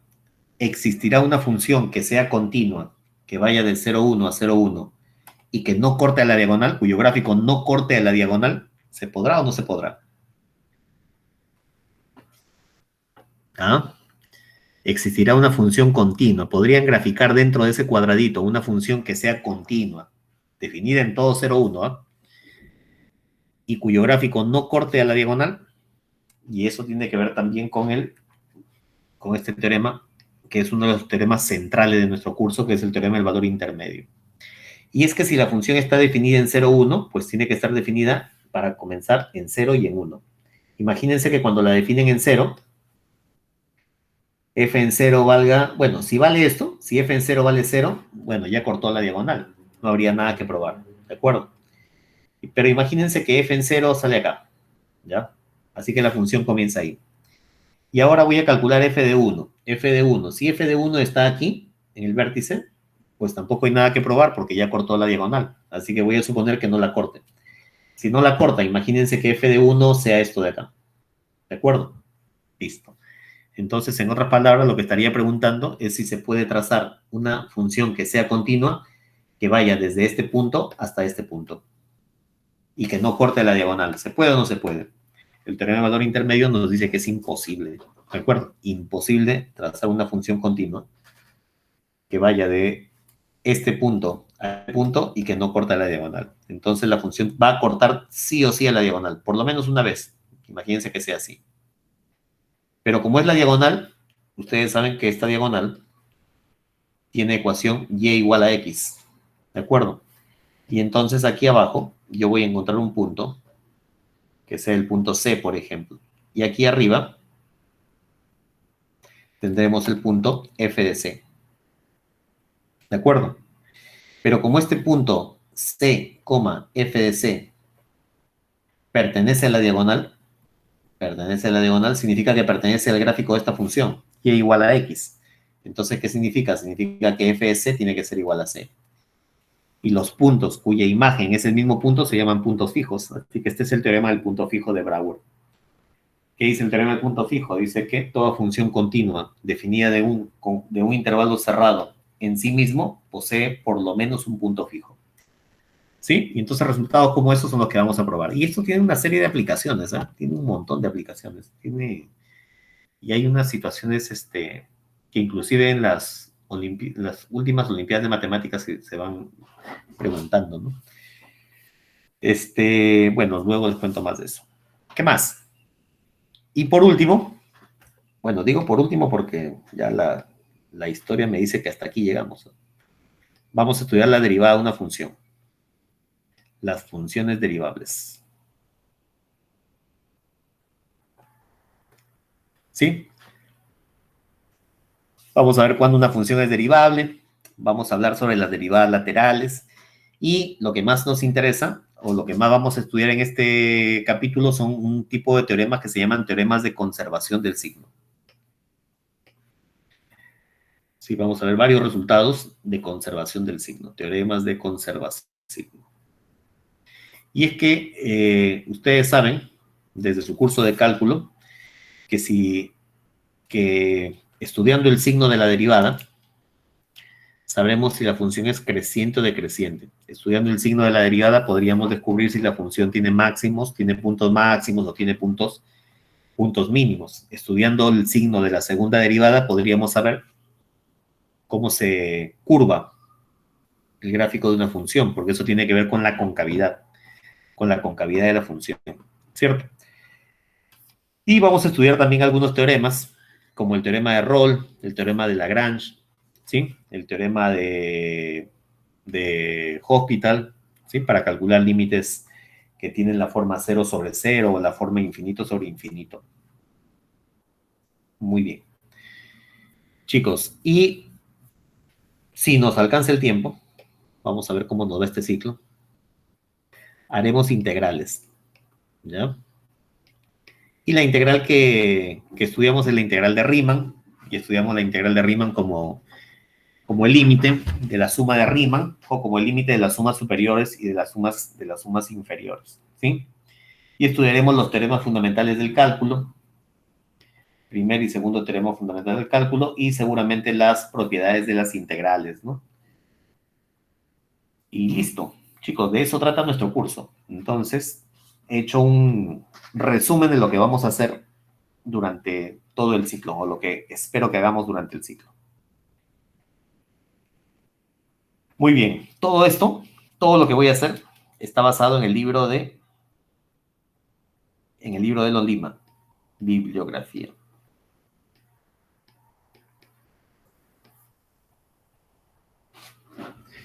Entonces, tenemos un libro base, que es el libro de Elon Lima, que se llama, bueno, hay dos libros. Uno se llama Curso de Análisis y otro se llama Análisis Real. Lo que no me acuerdo es el libro chiquito, ¿cómo se llama? ¿Quién sabe cómo se llama el libro chico? A ver, un ratito, por acá lo tengo. Curso de Análisis o Análisis Real.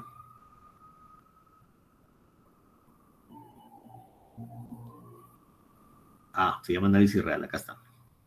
Ya. Chicos, así que vamos a seguir el libro de Elon Lima, que se llama Análisis Real.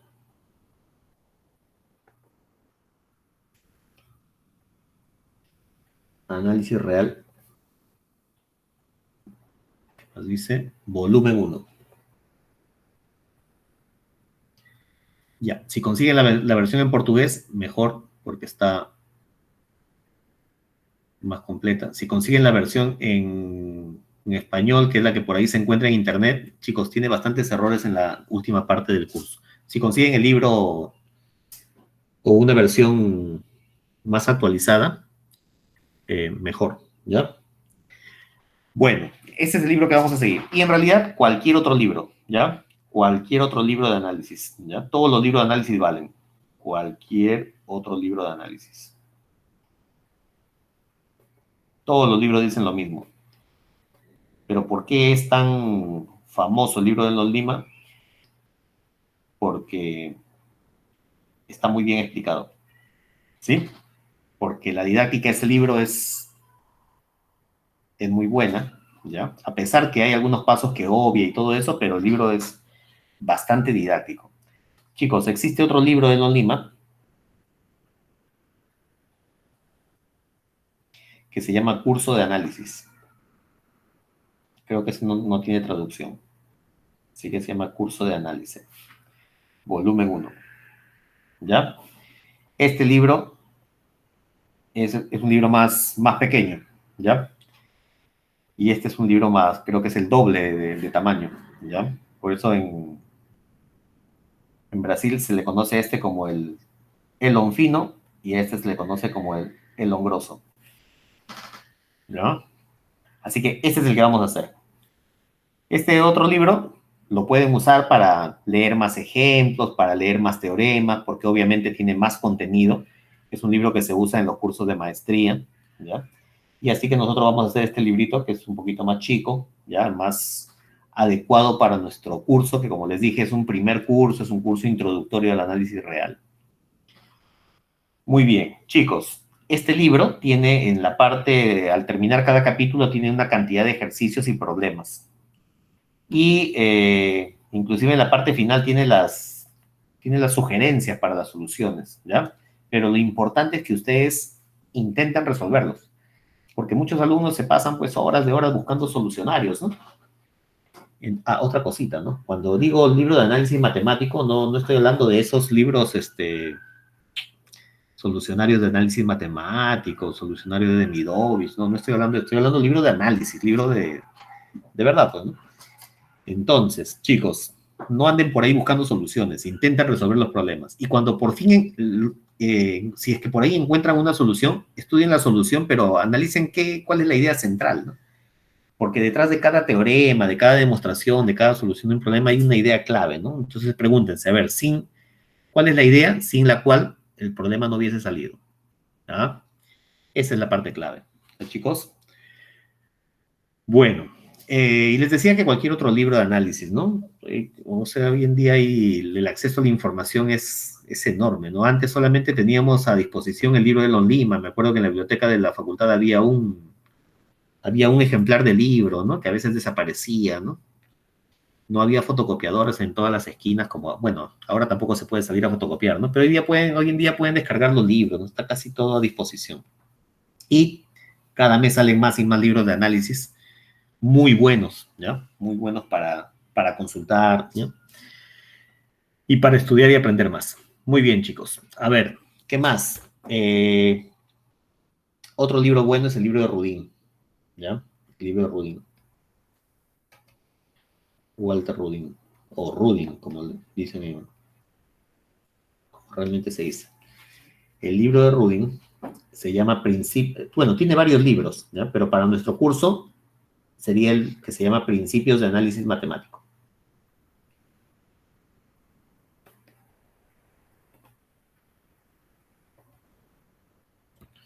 Muy bien.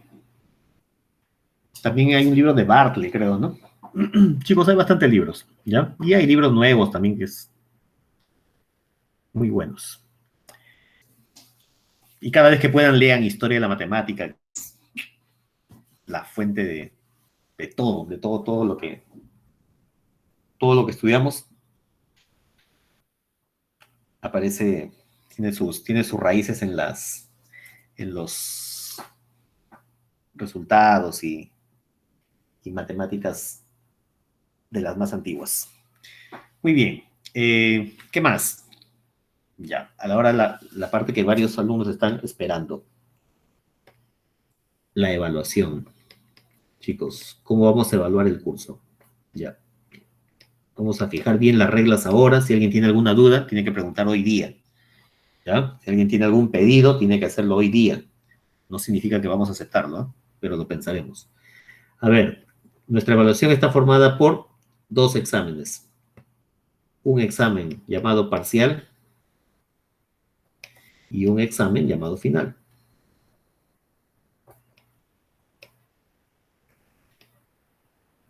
Examen parcial, examen final, EP-EF. Y tenemos una nota de prácticas a la que voy a llamar promedio de prácticas, que la vamos a llamar PP. Chicos, y el promedio se obtiene de la forma más sencilla, como examen parcial más examen final más promedio de prácticas entre 3. Listo. Nada más. Así evaluamos el curso. ¿Tienen alguna pregunta? ¿Cuándo vamos a tomar el examen parcial? El examen parcial se aplica, chicos, no, mejor eso todavía no lo voy a decir porque no sé exactamente la programación, pero normalmente se aplica en la semana 8. Ya, chicos, esto todavía no lo voy a mencionar, ya, porque quiero ver bien la programación y averiguar bien si ya están establecidas de forma definitiva las fechas y todo eso, ¿ya? Pero el examen parcial, si es que el ciclo dura lo que debe durar, el examen parcial sería en la semana 8. Así que yo creo que ya para la siguiente semana ya la cosa ya va a estar definida, así que ahí les voy a decir las fechas. Muy bien. Voy a tomar los exámenes. Los exámenes, bueno, fijamos la fecha y ustedes me van a enviar la pregunta. El día del examen tienen que estar conectados, ¿ya? Tienen que tener una buena conexión a internet para que puedan enviarme su solución, chicos. ¿Sí? Y los exámenes tienen que ser bien detallados. Previo al examen voy a hacer un simulacro, ¿ya? Para que si alguien no sabe cómo enviar el archivo, aunque ya el ciclo pasado ya lo han hecho, ¿no? Pero por si acaso, ¿no? Para evitar sorpresas. Una semana antes del examen parcial voy a tomar un simulacro, ¿ya? Un simulacro de envío, no es un simulacro de examen, ¿ya? Es un simulacro con una preguntita nada más para que le envíen y para explicarles cómo quiero que me hagan el envío para que luego podamos ordenar los exámenes, porque ya he tenido dificultades el ciclo pasado que por más que les decía a los alumnos que escriban su nombre en la hoja, me enviaban soluciones sin nombre. Y el problema es que descargo todos los archivos y junto todos los archivos en uno solo para poder calificar. Y aparecían hojas sin nombre, así que, chicos, si siguen las instrucciones no vamos a tener ninguna dificultad, ¿ya? Bueno, y en eso consiste la evaluación. ¿Tienen alguna pregunta? ¿Alguna duda? ¿Está todo claro? ¿Alguien tiene alguna pregunta? Chicos, con toda confianza. Profesor, una pregunta. ¿Cuántas prácticas van a haber? ¿2? ¿Quién pregunta? Javier. No tengo la menor idea, Javier. Eso les va a decir el profesor de práctica, ¿ya? No, yo creo que 2 es muy poco, ¿no? Yo creo que deberían tener, no sé, pues unas 4 o 6 prácticas en todo el ciclo. No lo sé, pero eso le va a decir el profesor de práctica me parece que tienen el día jueves con él. ¿Ya? El profesor de prácticas al finalizar el ciclo me entrega un promedio nada más y en base a eso yo califico. ¿Más preguntas?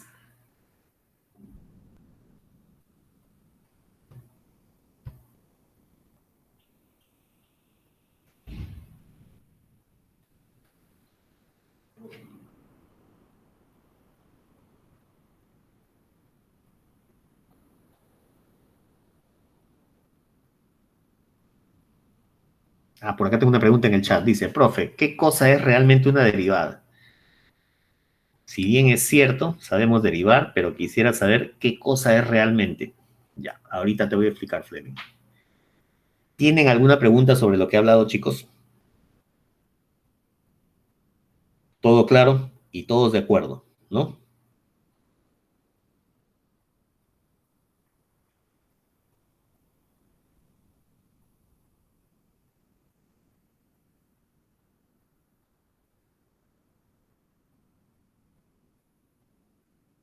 Sí está claro, ya. Bueno, y también todos están de acuerdo entonces, ¿no? Listo, chicos. Entonces, esta ha sido la introducción del curso. la presentación del curso. Ya les dije cómo vamos a evaluar, qué libro vamos a utilizar, así que comenzaremos. A ver, voy a responder la pregunta de Fleming. Fleming, yo creo que tu pregunta va por otro sitio, ¿eh? Dice, ¿qué cosa es realmente una derivada? Si bien es cierto, sabemos derivar, pero quisiera saber qué cosa es realmente una derivada. A ver, no sé si estoy entendiendo tu pregunta. Una derivada, imagínate que tienes una función f de RR. ¿Sí? Entonces, imagínate que tienes un punto A que pertenece al dominio de F. Vamos a suponer que el dominio sea X, ¿ya? Entonces, A es un punto de X. Tiene que ser un punto de acumulación. Entonces, si estamos hablando de la derivada en el punto A, la derivada en el punto A es un número real, que se define como un límite de f de A más h menos f de A sobre h, cuando h tiende a 0. Si estamos hablando de la derivada como una función, entonces la derivada es una función que va de x a r, que a cada elemento del dominio le hace corresponder su derivada. Así que podemos hablar de la derivada como el número real que geométricamente representa la pendiente de la recta tangente, bla, bla, bla, bla, o podemos hablar de la derivada como una aplicación, como una función. ¿Sí? No sé a cuál te refieres. No sé si por ahí va tu pregunta o quieres saber qué cosa representa, qué significa, cómo se interpreta. A ver, Fleming, dime a qué te estás refiriendo. Porque me dices que, si bien es cierto que sabemos derivar, quisiera saber qué cosa es realmente.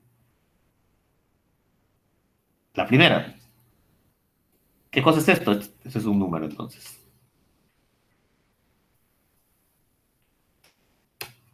Ese es un número real. Y ese número real significa lo siguiente. Imagínate que tienes una función. Ahí está. Imagínate que fijamos un punto. Por ejemplo, este de aquí. Aquí está el punto A. ¿De acuerdo? Ese punto A tiene una imagen que está aquí. Se llama f de A. ¿Cierto? Entonces, ¿qué es lo que vamos a hacer? Vamos a aproximarnos al punto A. Entonces voy a tomar un punto que esté bien cerca del punto A. Como no lo puedo dibujar tan cerca porque no lo veríamos, voy a tomar aquí un punto A más H. Podría tomarlo a la izquierda también.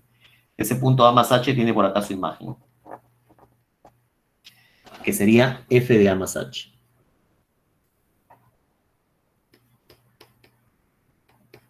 ¿Cierto? Entonces, ahí está. Entre este punto A y el punto A más H hay una distancia. Esa distancia se llama H.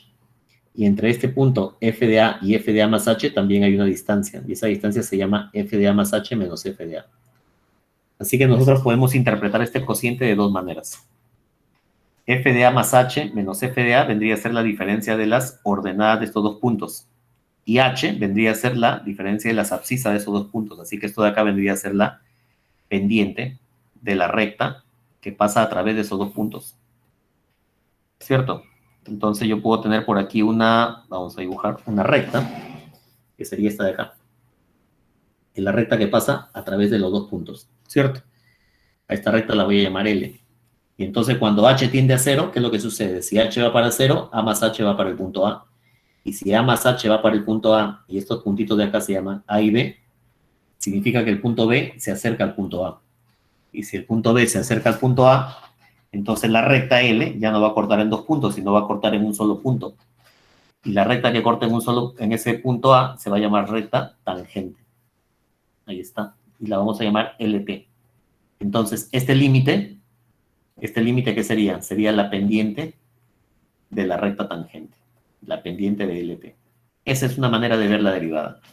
Otra manera de ver la derivada, o de saber lo que significa, ya que esto de acá es un cociente es una razón. Y entonces se trata de la razón entre ¿quién? Entre el cambio de f y el cambio de x. ¿De acuerdo? Esto de acá es la variación de x, la diferencia, y la diferencia de a más h sería la variación de x.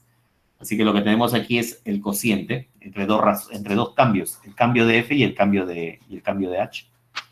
Y entonces, como un cociente se acostumbra a llamar razón, se llama también razón de cambio. Y como h tiende para... El punto A más H se aproxima al punto A, por eso se llama razón de cambio en el instante A. Por eso también se llama razón de cambio instantánea. Y entonces, dependiendo lo que represente la función f, se le puede dar una interpretación. Por ejemplo, si la función f representa, no sé, pues a ver,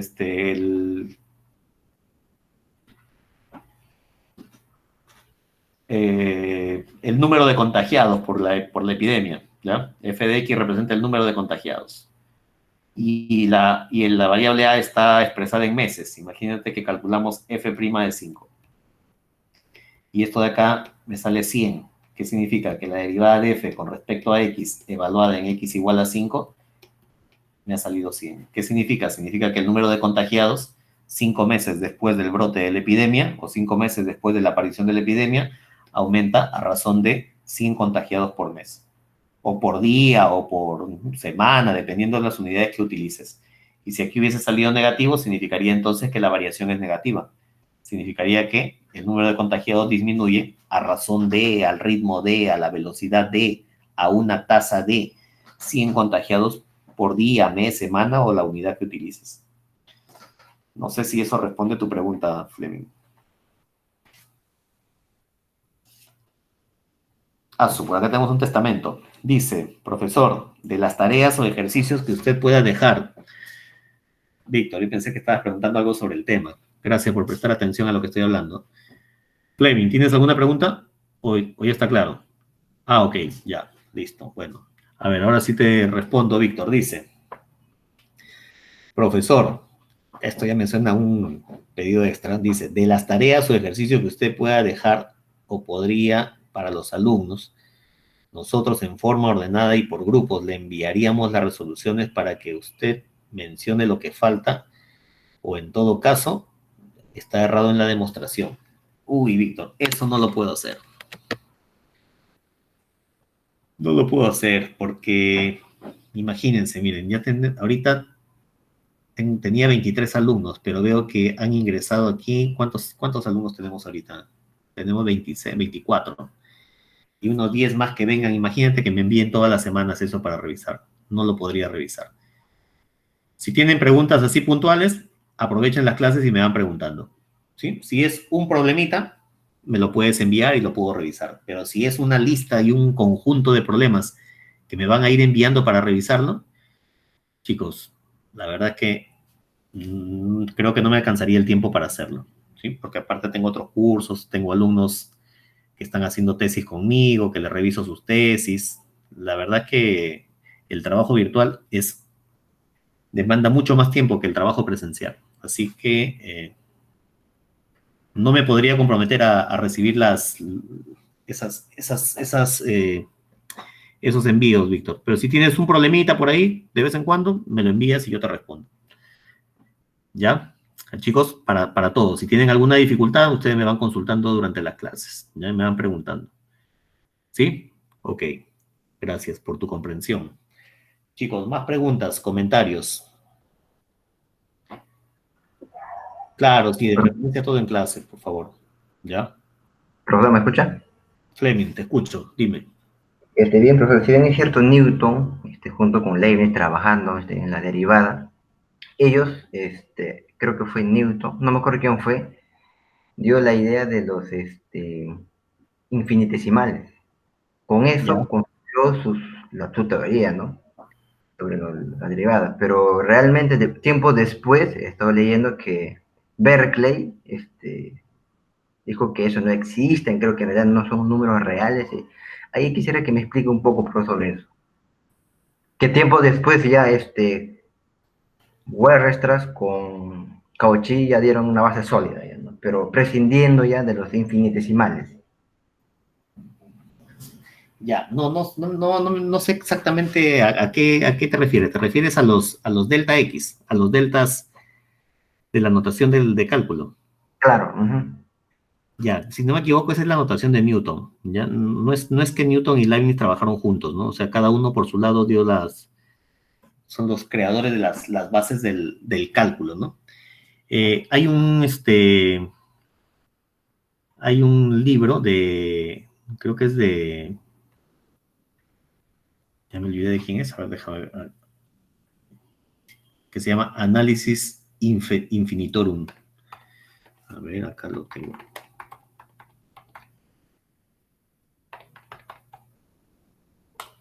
No me acuerdo de quién era. De Euler, creo, o de Euler, donde aparece ese estudio. No sé bien, ¿tú mencionaste a Berkeley? ¿Quién es Berkeley? No, la verdad que no sé.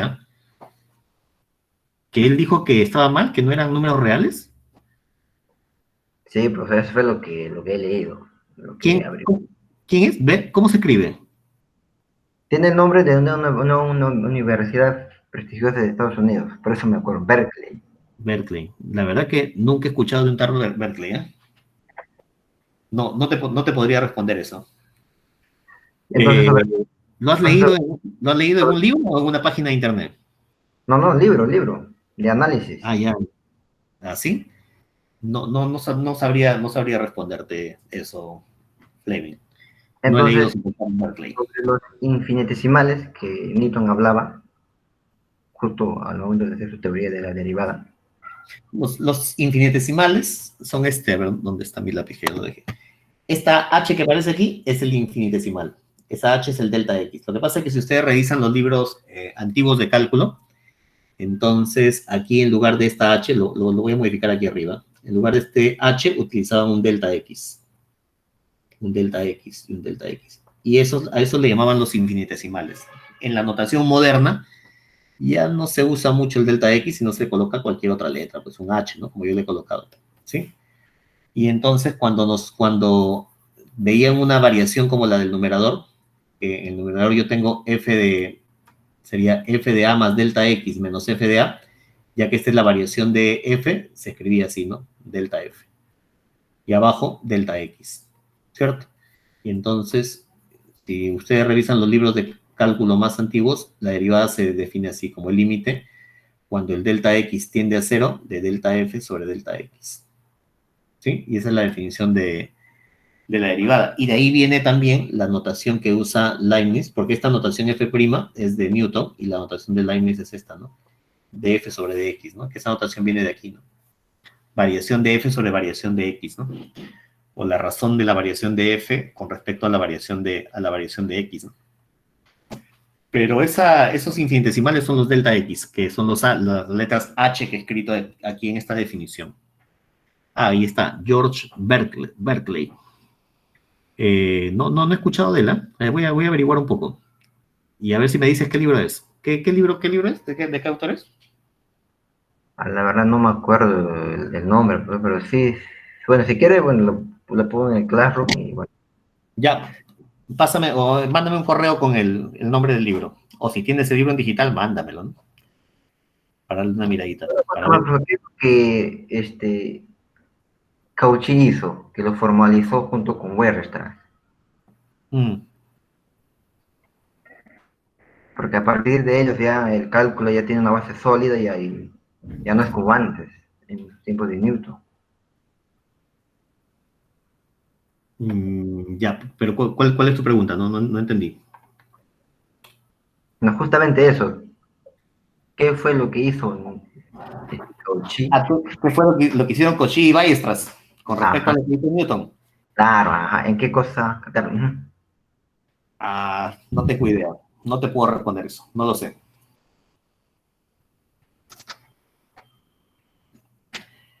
No tengo idea exactamente qué fue lo que hicieron. ¿Pero qué? ¿El libro ese no decía? Algo de haber dicho, porque tú me dices que Cauchy y Weierstrass formalizaron el cálculo de Newton. ¿Algo así? sí, sí, profesor. Sí, pero el libro lo menciona nada más. Ajá. No profundiza, no era un libro de historia, sino un libro así que narraba nada más, que tiene hechos en el pasado. Y eso me llama mucho la atención. Ya, no lo sé, no te podría responder ahorita. Voy a ver si averiguo algo de eso y te cuento en la siguiente clase. ¿Ya? Ya, pues no hay problema. Gracias. Ya, muy bien. Chicos, ¿más preguntas? Que sean fáciles, por favor.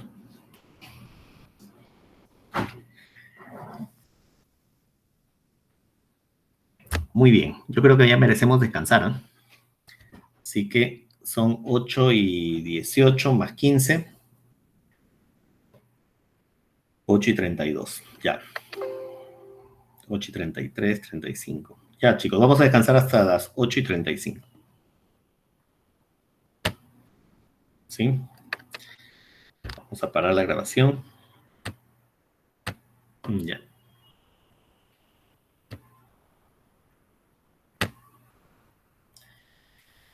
Ya. La grabación le va a llegar a Ricardo León Romero. ¿Sí? Ricardo, me haces